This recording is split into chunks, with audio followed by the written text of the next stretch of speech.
The observation deck was the quietest place on the Galactic Council station.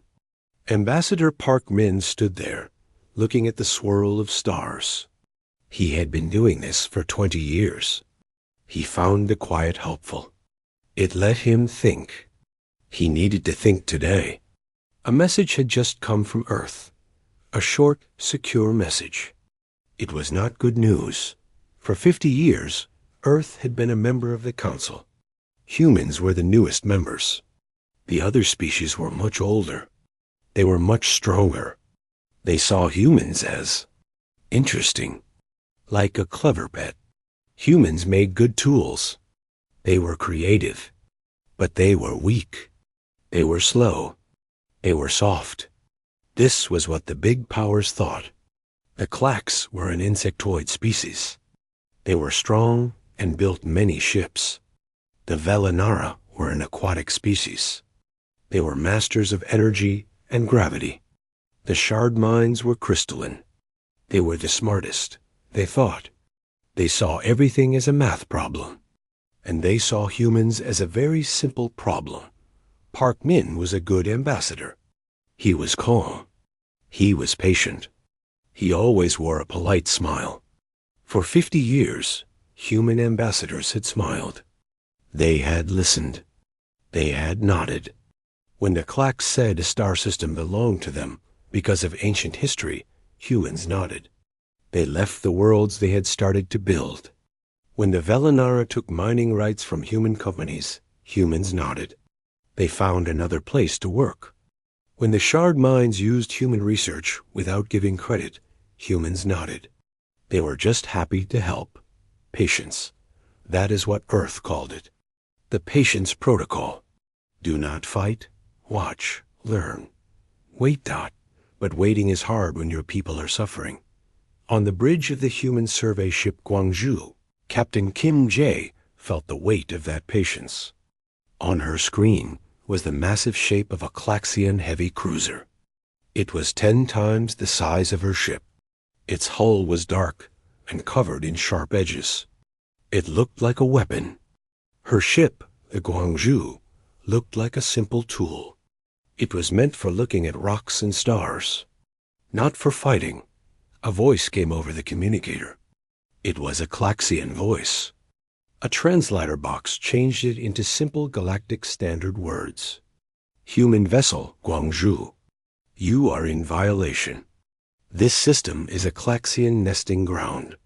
You will leave immediately. You have 1 local hour. Any delay will be seen as aggression. Kim Jae took a slow breath. She looked at her crew. Ensign Lee Hana was at the navigation station. Her hands were tight on the edge of her chair. Her knuckles were white. Pilot Choi Tae was at the controls. His face was blank, but a muscle in his jaw jumped. This is Captain Kim Jae of the Guangzhou, she said, her voice steady. We read you. We are on a peaceful survey mission. Our records show this system was cleared for human development. The Claxian voice did not change. Your records are wrong. The hive's memory is long. You are trespassing. 1 hour. The communication ended. The big ship just sat there in space, blocking the light from the local sun. What do we do, Captain? Lee Hana asked. Her voice was quiet. We do what we always do, Kim Jae said. Her voice was tired. We follow the protocol. We leave. Tae, plot a course back to the jump point. Slow and clear. No sudden moves. Yes, Captain, Choi Tae said. He began to press buttons. Kim Jae looked at the Claxian ship on the screen. She had seen this many times before, but this time felt different. This system, Hero, was special. It had a good world. Humans had been working there for 5 years. There were already small homes there. Families, children. They had 1 hour to pack and run. Again, on Earth, in a deep underground command center, General Choi Tae was reading reports. Many reports. They were all the same. Another push. Another demand. Another human group forced to move. Another resource taken. His office was plain. There was a desk, a screen, a picture of his family. His wife was smiling. His 2 children were young in the picture. They were grown now. One was a pilot. The other was a teacher on a colony world. A colony that might get a visit from the Clacks tomorrow. His door opened. Major Kong Su walked in. He had a data slate in his hand. His face was like stone. "New report, General," Kong Su said. He put the slate on the desk. Choi Day picked it up. He read. His breath stopped for a second. The report was from the colony on New Jeju. It was a nice world. Lots of water. Good land. It was a happy place. The report was not happy. It was a distress call. Then it was silence. A Classian science vessel had entered orbit. They said they were doing a biological survey. They sent down shuttles. The last message from the colony leader was broken. Words like rounded up and containment pods were used. Then nothing. For 6 hours, nothing. Then a short automated message from a hidden sensor. Colony streets empty. Claxian vessel departing. Choi Day put the slate down. He looked out the fake window in his office. It showed a live feed of a forest. It was peaceful? Council response? He asked. He already knew the answer. Kong Su stood straight.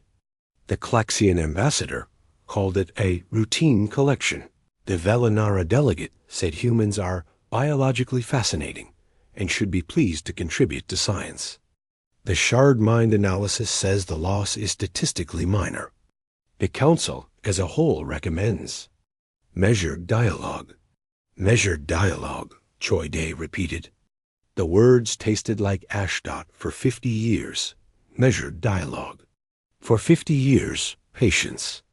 He thought about the people of New Jeju. Teachers, farmers, engineers, children.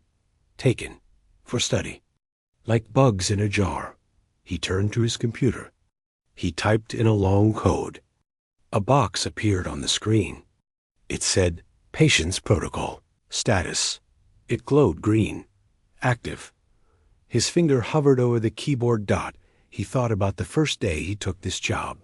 The old general told him, this protocol is not for them. It is for us. It lets us watch. It lets us learn. We are not strong yet, so we must be smart. We must be still. But there will be a day when the watching is over. You will know it. Choi Day looked at the report about New Jeju. He looked at the forest on his screen. He thought of his own child, teaching somewhere far away. Was she safe? Or was she just an interesting biological sample to someone else? He knew the day had come. He typed another code. A new, darker screen appeared. It was simple. It had one line. Revoke patience protocol? Wang and she did not hesitate.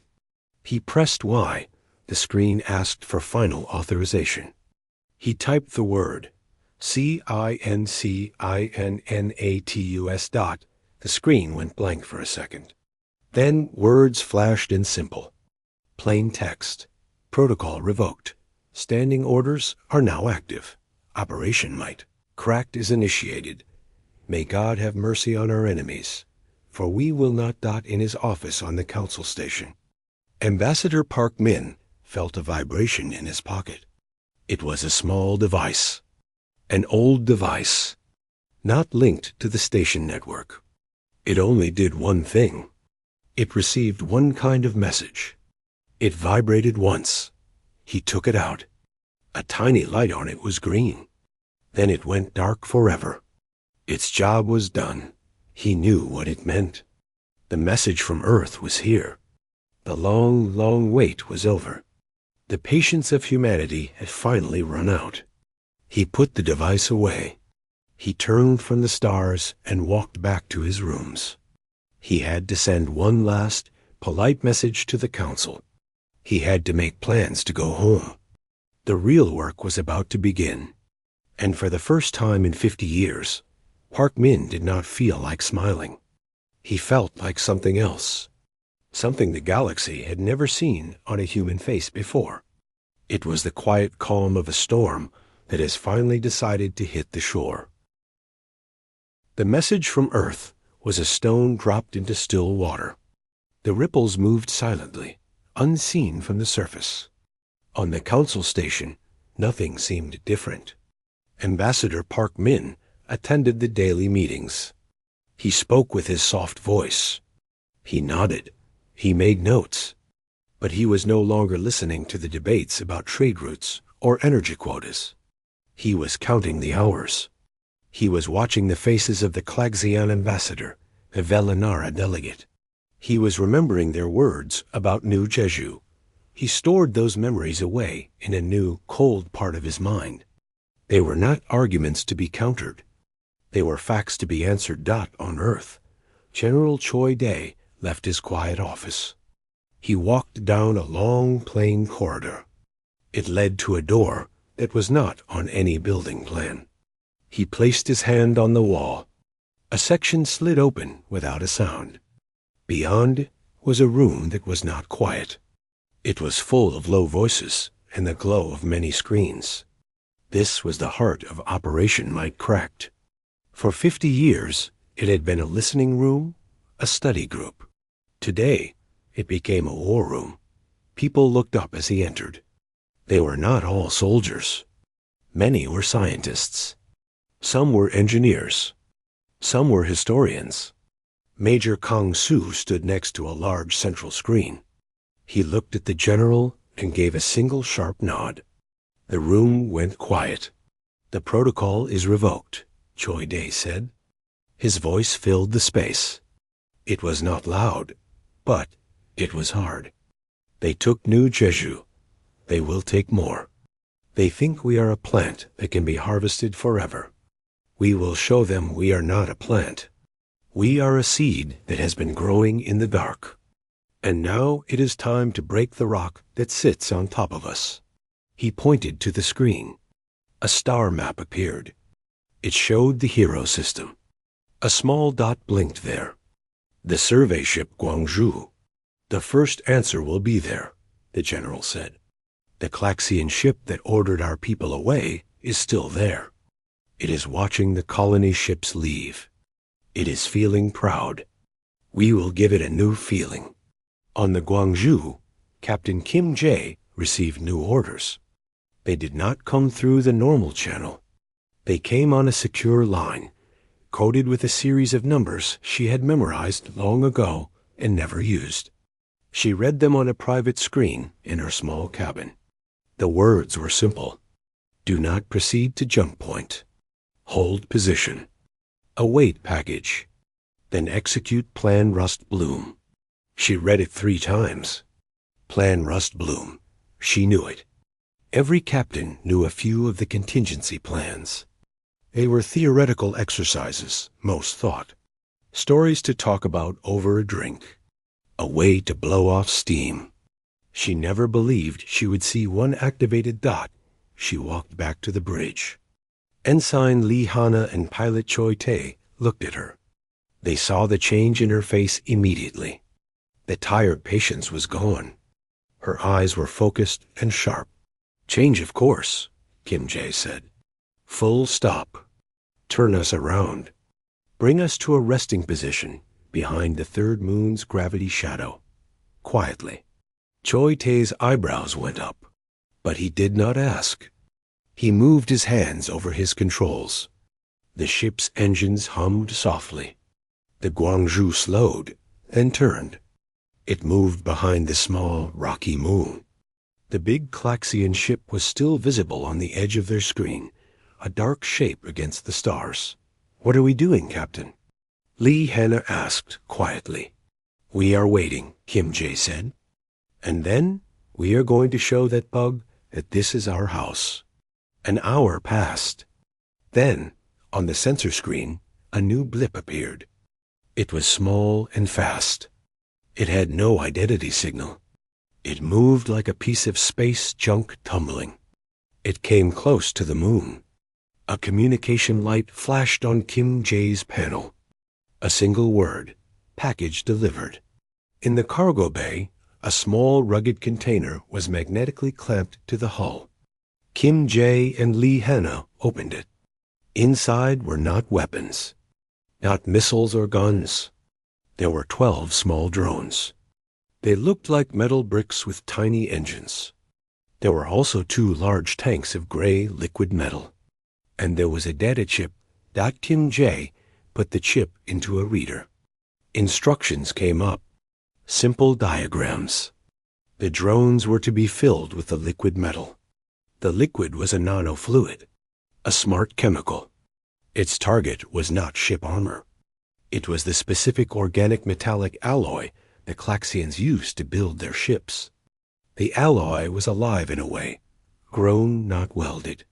The nanofluid would tell it to do something it should only do in a shipyard, molt, to shed its old skin.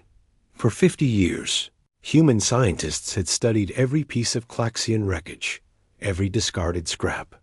They had learned how it lived, how it grew, and how to make it die. Load the drones, Kim Jae said. They worked quickly. Soon, the 12 drones were set in the launch tube. On the bridge, Kim Jae looked at the Klaxian ship. It was starting to move, finally noticing the Gwangju had not left. Incoming transmission, Liana said. Don't answer, Kim Jae said. Choi, launch the drones. Pattern Delta. Choi Tae pressed a button. The drones shot out of the tube. They did not fly straight at the Klaxian ship. They scattered, moving like dust on the solar wind. Their engines were very cold, very quiet. To the Klaxian sensors, they looked like background noise. Tiny bits of ice thought the Klaxian ship sent a louder message. Human vessel, you are disobeying a direct order. Power down your engines and prepare to be boarded. Kim Jae smiled. It was not a nice smile. Now, she whispered, the drones reached the Klaxian ship. They did not explode. They attached to the hull like metal ticks. They emptied their tanks. The gray fluid spread fast, seeping into the living metal. For a moment, nothing happened. Then, the Klaxian ship's lights flickered. Its smooth, dark hull began to bubble like paint boiling. Long cracks appeared, not from an impact, but from within. The outer layer of the ship began to peel away in big, slow sheets. The ship was molting in the cold vacuum of space. Inside, alarms would be screaming. Systems fed by the living metal would be shutting down. The ship was not being destroyed from the outside. It was being unmade from the skin in. The Klaxian ship drifted, dead and silent. Great curls of its own hull floated around it. On the bridge of the Gwangju, the crew was silent. They watched the huge vessel become a broken shell. Send the transmission, Kim Jae said. Broadcast on their emergency frequency. No translation. Lee Hanna nodded, her hands steady now. Kim Jae leaned toward the microphone. She said one word in clear, plain Korean. Leave. She cut the transmission. Take us home, Choi. Fast. As the Gwangju turned and shot toward the jump point, Kim Jae looked back at the dying ship. It was just one ship, but it was a message. The first message. The long, quiet watch was over. Humanity had not shouted. It had not declared war. It had simply removed a problem. And in doing so, it had shown the first crack in the wall of galactic power. The wall was about to fall down. The silence did not last. News traveled fast through the Galactic Council. A Klaxian border ship was dead in space. Its hull had decayed. The humans were blamed. It was impossible, the experts said. Human weapons were primitive. Their ships were weak. It must have been a reactor accident. A strange space disease. But the Klaxian hive mind felt the death of the ship like a sharp pain. It knew it was an attack. It was anger. Deep, buzzing anger. The council demanded answers. Ambassador Park Min sat in the great circular chamber. The Klaxian ambassador was a large creature, its chitinous shell clicking with rage. This is an act of war. The human pest has bitten. We will burn their worlds to ash. The Velinara delegate, floating in its liquid tank, bubbled agreement. Such aggression is a sickness. It must be cut out. Park Min waited for the noise to calm. He stood up. He looked small in the big room. His voice was still soft, but it did not waver. The ship in the Hero system was threatening a human civilian vessel. It ordered the removal of human settlers from a legal colony. It was an act of piracy. The human ship defended itself. That is all. Laughter echoed. It was a harsh, clattering sound from the Klaxion. Defended? With what? Your little ship of tin and hope? You lie? Park Min did not smile. We do not lie. We simply act. We have acted with patience for 50 years. That patience is now over. If you send ships to threaten our people, our ships will defend them. This is not a declaration of war. It is a statement of fact. He sat down. The chamber erupted into louder noise. The shard mind, a cluster of glowing crystals, pulsed with light. Its translated voice was calm and logical. Analysis suggests human capability is insufficient for claimed action. Probability of truth, 2.1%. Recommended action, quarantine of human space until full investigation. Park Min listened. He had expected this. They did not believe. They could not believe. Their minds were locked in the old story. Humans are weak. To change a story, you must break the mind that tells it. Back on Earth, General Choi Day watched the council feed. He saw the anger and the disbelief. Good, he said to Major Kang Soo. They are confused. Confusion is better than fear. For now, they will try to scare us next. They will send a show of force. They will think we will run. And will we? Kang Soo asked. No, the general said. We will teach them the second lesson.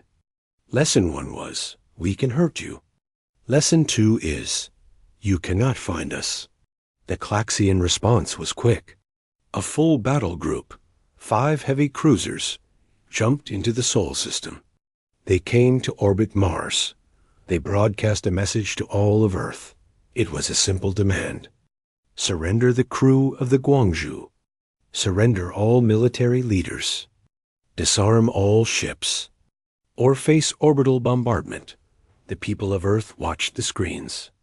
The big, ugly ships hung in their sky. Many were afraid. But in the command centers, there was no fear. There was work. Dr. Song Yoon was a small woman with quiet eyes. She worked in a lab under a mountain in Korea. Her life's work was not weapons. It was navigation.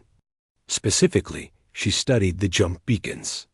The galactic races used a network of pulsars, old, dead stars that flashed like cosmic lighthouses. Their ships used these flashes to find their way through jump space. It was a perfect system. It never changed. For 50 years, Dr. Song and her team had watched these pulsars.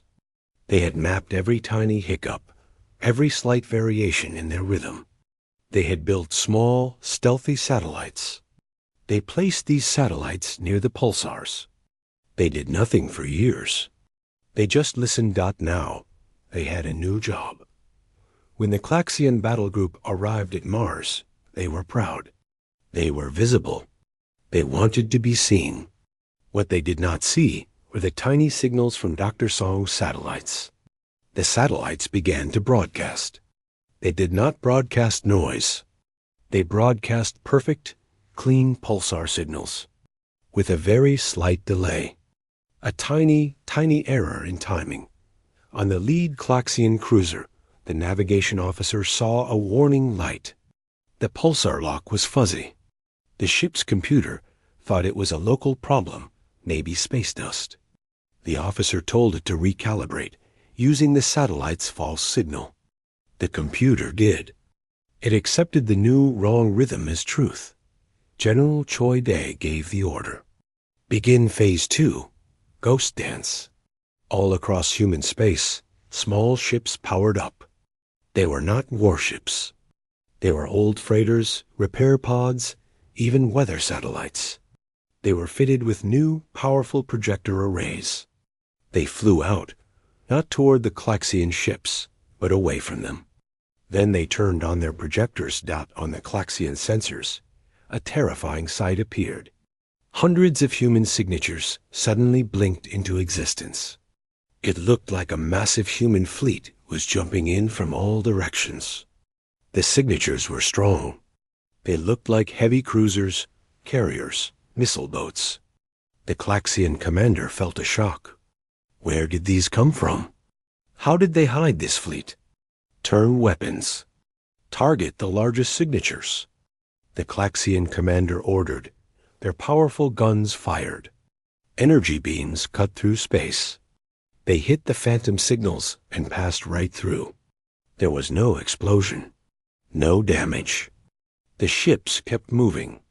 Then more appeared. The Klaxian sensors were screaming with false data, a flood of ghosts. Then the real attack came. From the asteroid belt, a dozen real ships, like the Guangzhou, moved. They were small and fast. They used the confusion, the sensor ghosts, as their cover. They flew close to the Klaxian cruisers. They did not fire missiles. They launched canisters. These canisters burst open, releasing clouds of fine, glittering dust. The dust was not explosive. It was smart crystal, a technology humans had learned from studying broken shard-mined artifacts. The dust stuck to the Klaxian ship hulls. It seeped into sensor ports, engine vents. It started to grow, forming short, hard filaments. It did not break the ships. It just connected them. To each other, one Klaxian cruiser tried to turn. Its engine fired, but the ship next to it, linked by thousands of crystal threads, was pulled along. They bumped together. Alarms blared. They were tangled in a web they could not see. The human ghost signals kept swarming. The Klaxian commander, filled with rage and confusion, made a mistake. He ordered a retreat to regroup. Jump to coordinates 07 Alpha. He shouted. The navigation officer, using the false pulsar data, plotted the jump. The ships powered their jump drives. Space tore open around them. They flew into the rip dot and vanished. They did not appear at the rally point.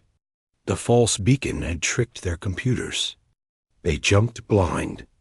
The 5 great cruisers were scattered across empty, deep space, light years from each other, lost in the dark. It would take them weeks to find their way home. On Earth, people watched as the big ships suddenly ripped holes in space and disappeared. The sky over Mars was empty again. Quiet. Dr. Song Yoon watched her screens. The satellites reported success. She allowed herself a small, tight smile. Then she went back to work. The Velanara used gravity waves to navigate. That would be the next problem. In the council chamber, the mood had changed. The Klaxian ambassador was silent, receiving reports no one else could hear. The Velanara delegate was still. The shard mind pulsed slowly, its light patterns chaotic, struggling to compute. Ambassador Park Min stood up again. He did not wait to be called on. The show of force is over, he said to the silent room. Your ships are gone. Not destroyed. Lost. We did not kill anyone. This time, we have shown we can defend our home. You cannot bully us. You cannot find us. And you do not understand us. He looked around at the alien faces. The war you think you are fighting is not the war that is happening. You are fighting ghosts. You are fighting your own reflection. And you are already losing. He sat down. For the first time, there was no laughter. There was only a cold, growing fear. The story was breaking, and humanity was writing a new one. The Galactic Council was broken. It was not a physical break. The great chamber still stood. The delegates still met. But the old ideas, the old certainties, were shattered. The Klaxian hive mind buzzed with confusion and fury. The Velinara swirled nervously in their tanks. The shard minds had grown dim, their light patterns slow and troubled as they tried to recalculate a universe that no longer made sense. But pride is a powerful thing. To admit that the small, soft humans had outsmarted them was too much. The response would not be clever. It would be brutal. The Klaxian High Command decided on a simple, ugly plan. If they could not scare humanity, they would hurt it. They would burn a world. Not Earth, not yet. That was the final prize. They would burn a colony world.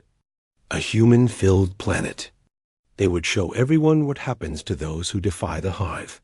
Their target was Aurora, a beautiful green world on the edge of human space. It was full of life.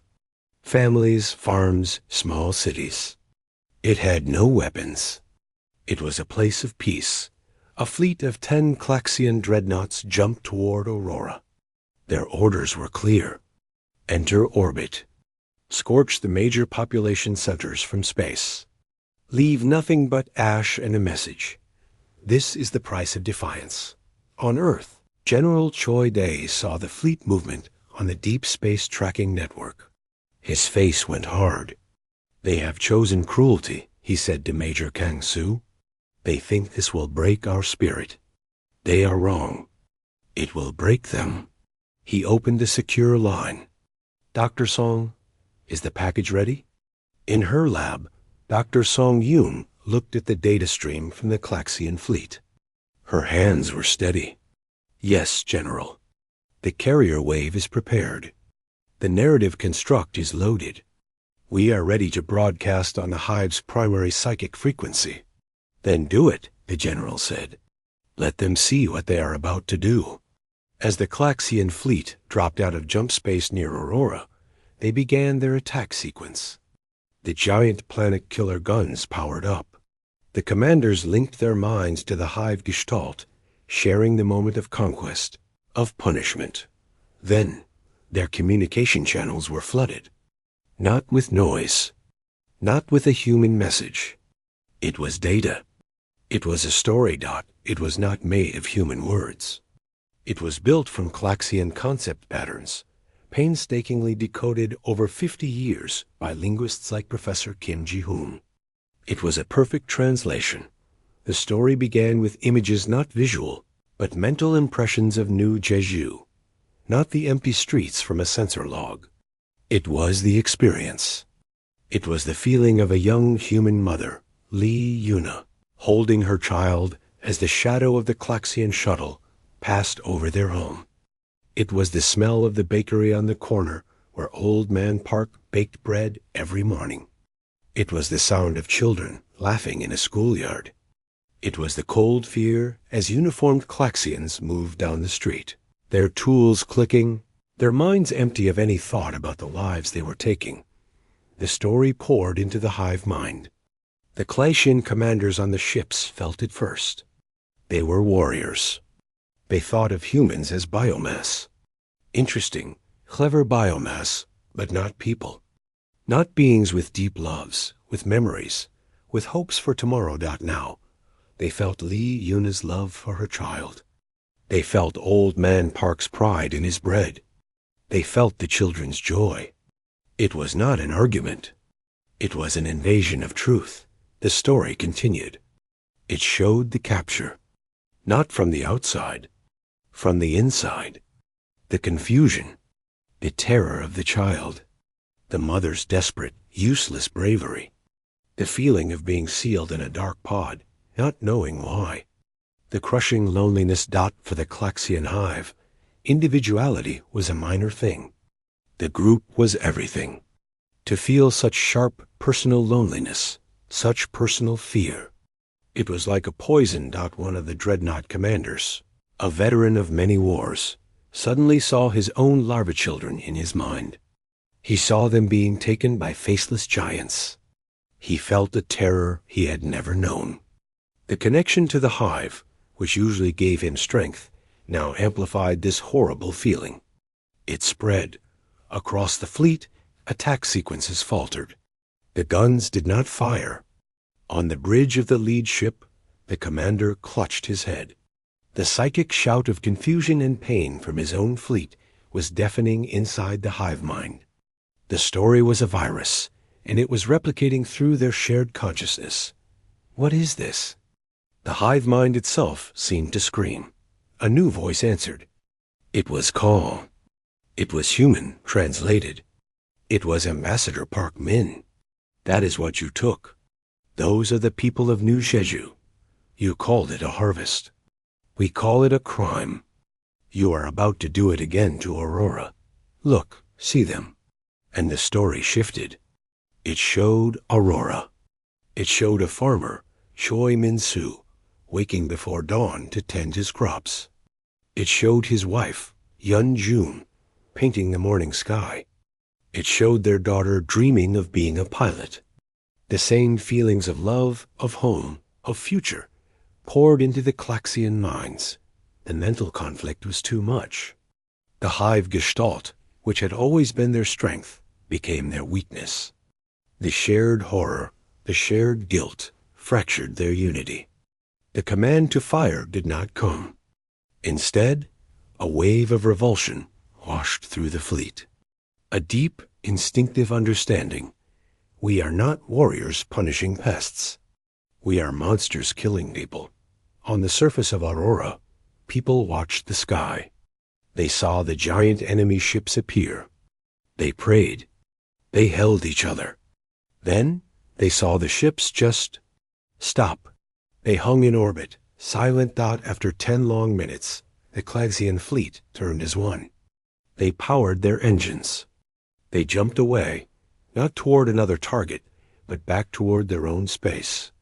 They were broken not by weapons, but by understanding. The news spread through the galaxy faster than light. The Klaxian fleet had retreated from an undefended world. The reason was a mystery to most, but the effect was clear. The Velanara, who were highly emotional beings, felt the psychic aftershocks. They began to question. The shard minds received the data packets of the narrative weapon. They could not process it. It was logic based on emotion. It was an impossible equation. On Earth, General Choi Dae received the report. Aurora is safe. The fleet has withdrawn. Dr. Song Yoon's voice was tired over the line.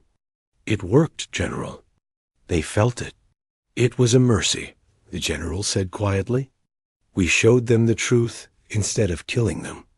A mercy they did not give to New Jeju. Remember that. This does not make us the same as them. It makes us different. And that is our strength. In the council chamber, the Klaxian ambassador was absent. The Velanara delegate spoke, its bubbles nervous. This conflict is damaging to all.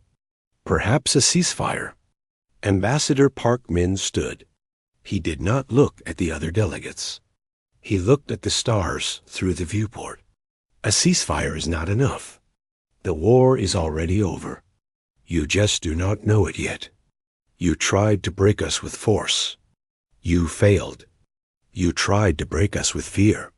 You failed. You have nothing left that we are afraid of. He turned to face them. His eyes were calm. Humanity will now state its terms. Not from a position of begging.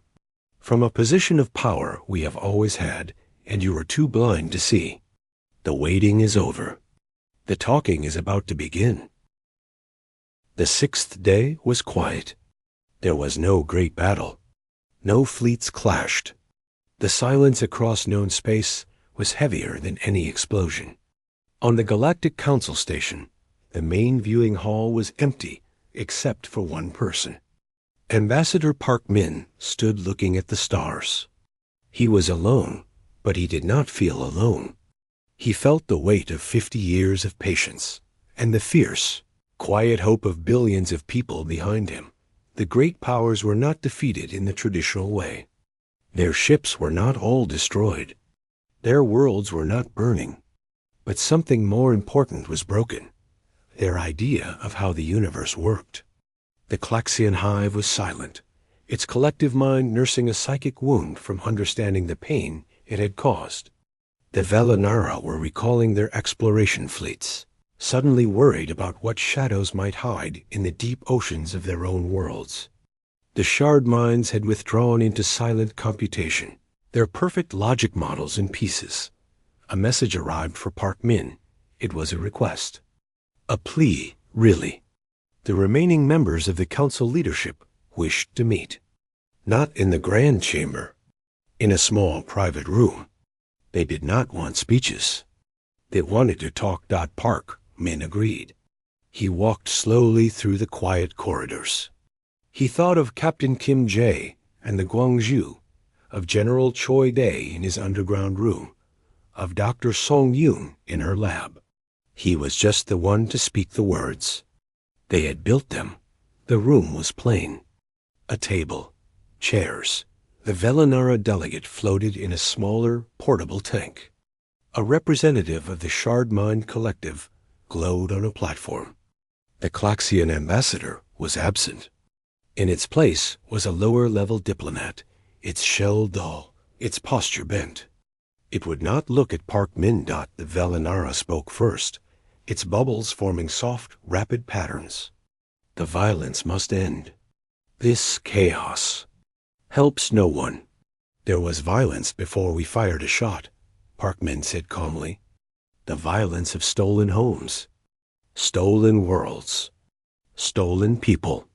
We ended that violence. You just did not feel it until now. The shard mind pulsed. Your methods are irrational. You attack perception. You attack thought.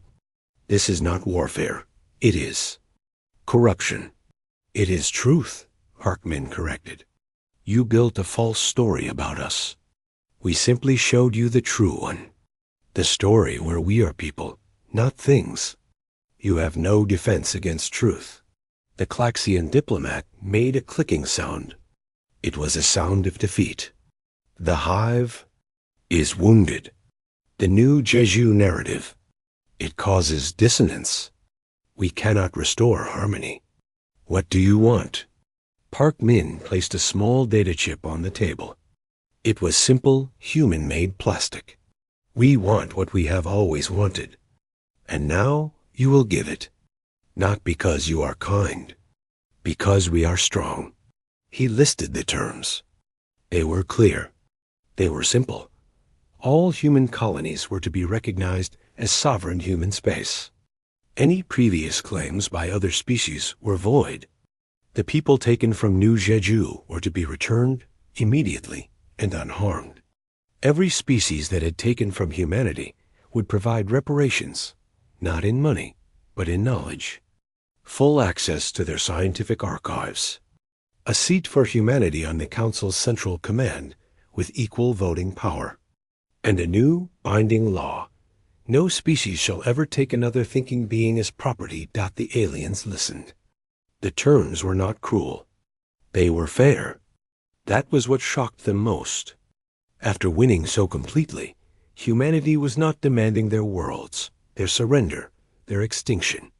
They were demanding respect, safety, and a place at the table. Why?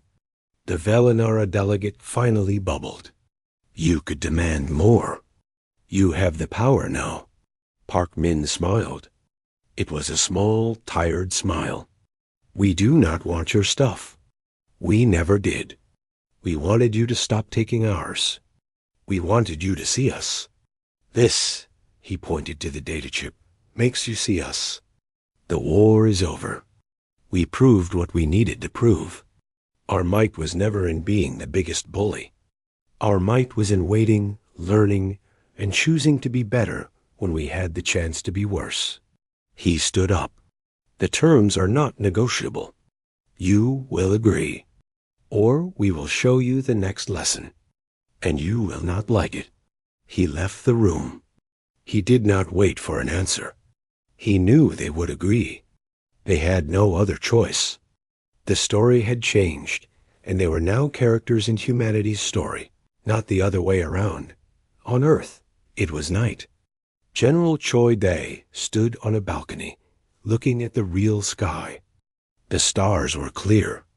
They did not feel threatening anymore. Major Kang Soo stepped out beside him. "The council has agreed to all terms," Kang Soo said. "The new Jeju survivors are already on a ship coming home. The data transfers have begun." Choi Dae nodded. He felt very old. "Good. Tell the fleets to stand down.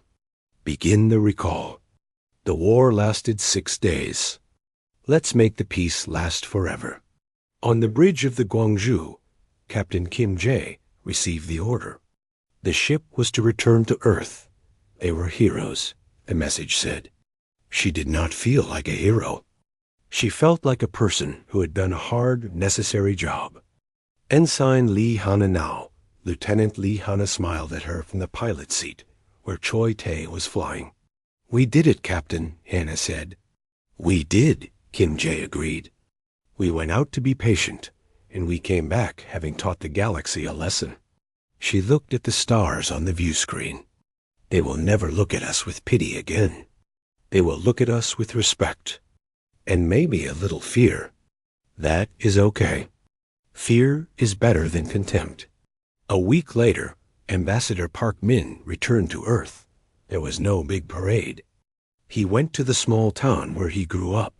He walked in a forest. It was quiet. He could hear birds. He thought about the word might. The galaxy thought might was about power. Bigger guns. Stronger shields. More ships. Humanity had redefined it. Might was patience. Might was observation. Might was the strength to be kind when you could be cruel.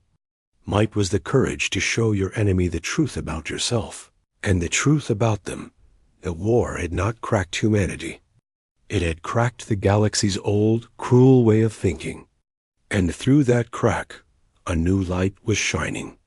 A light that said everyone, no matter how small, had a right to their home, their family, their future. He picked up a small, smooth stone from the path. It was simple. It was strong. He put it in his pocket and walked home under the peaceful, unchallenged sky. The 6-day war was over. The long peace was just beginning. And for the first time in 50 years, humanity could look at the stars not as a threat, but as a neighbor.